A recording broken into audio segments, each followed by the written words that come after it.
Hello and welcome to episode 9 of Battlegrounded with me, your host Martin. Today I am finally going to get to show you the area which I've talked about over and over and over again, never actually been to in one of these videos, which is the Gatka Stage. Now if you remember from my Pachinki video, I discovered there's actually a copy of this exact asset over by Pachinki, but that was a foggy, horrible day, and I also want to show off the trenches, which we're getting a good aerial view of right now. And I would like to show off the stage in a little bit more detail, hopefully, before I get shot in the head. Maybe I can land right on it. Wouldn't that be lovely? Alright, so this is what I call the Gatka Stage. I want to be clear. That's not its name. That's just what I've come to call it. Because when I'm anywhere near this area, when I'm playing with teams, then I like to come up here and do a little performance. So I told you this was a psychogeography of Battlegrounds, which I think, you know, should be an exploration of the assets and look at the game design and, you know, telling you some stories about the place. But that also means telling you my personal stories, which in this case includes the fact that I just love to come up to this stage and dance and have fun. It's really silly to do because let's have a little look around Gatka. Endless open fields, lots of trees around actually, more trees and bushes around generally than there are in Pachinki, but yeah, generally speaking, big open area.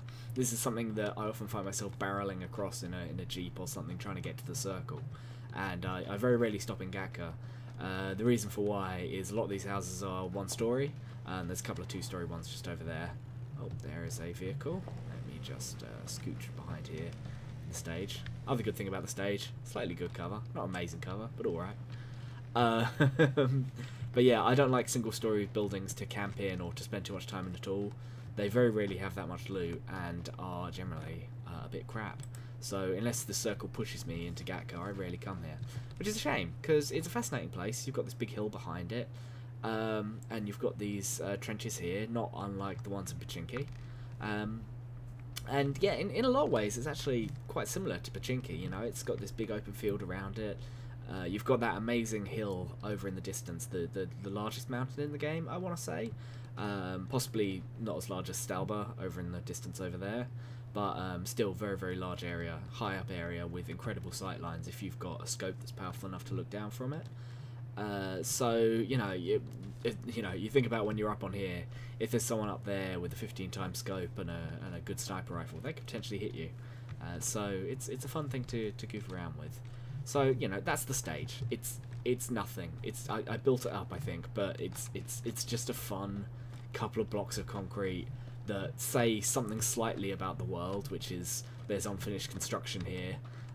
But in terms of what it actually is, it's just cubes, just rectangles, big old rectangles, and I love it. It's my favourite. If you see a stage when you're playing this game, please, as a tribute to me, if you do nothing else, just stand up and give a little dance performance for anyone who might be looking. Okay, so that's the stage. Let's have a little look down in this drainage trench. So you've got this big muddy pit here with two entrances and exits, and tunnels either way which connect to the drainage trenches, or whatever type of trenches they are. I think of them as drainage trenches, but they're a bit funny. They remind me of the LA River most directly. The bit when I spent some time in Long Beach when I was younger. Oh, someone is messaging me on Discord.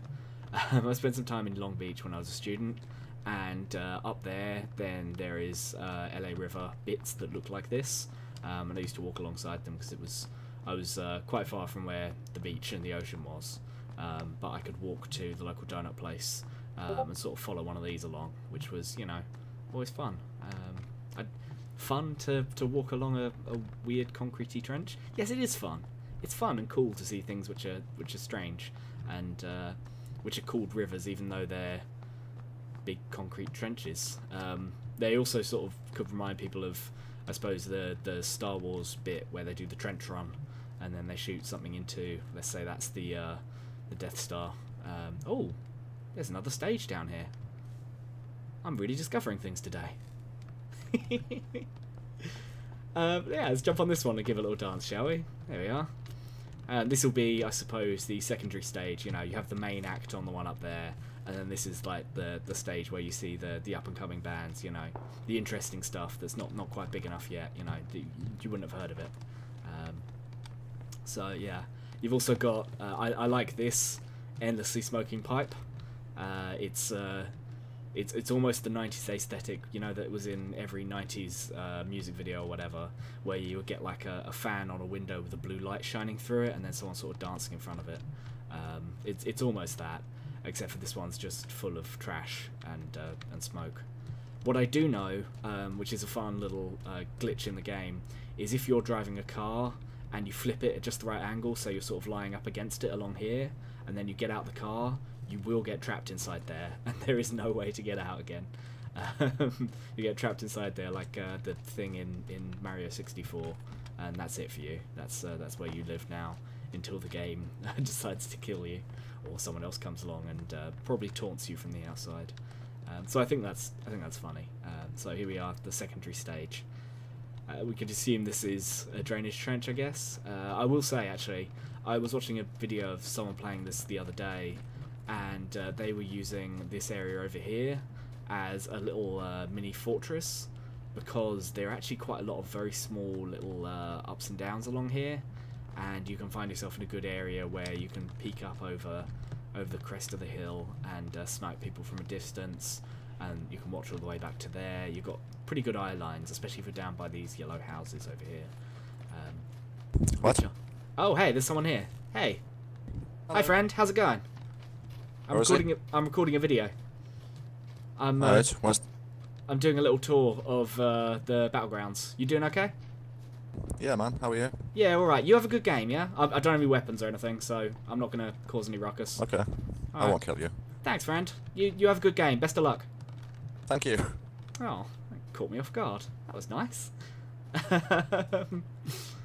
Wow, that's, you know what? People in this game are nicer than you think. Like, I was riding the plane to here, and obviously I'm going to cut that bit, but people were playing all kinds of horrible things in the chat and saying all kinds of awful things. I think that's one of the things you get in games like this, and I don't want to treat that as a fait accompli and something that we should just accept, because I don't think it's acceptable, but you get a lot of people spraying all kinds of horrible, hateful things. I think it's a horrible facet of the culture of games these days, that they encourage, I suppose, violent behaviour, which can in turn lead to some people thinking that other kinds of violence are okay.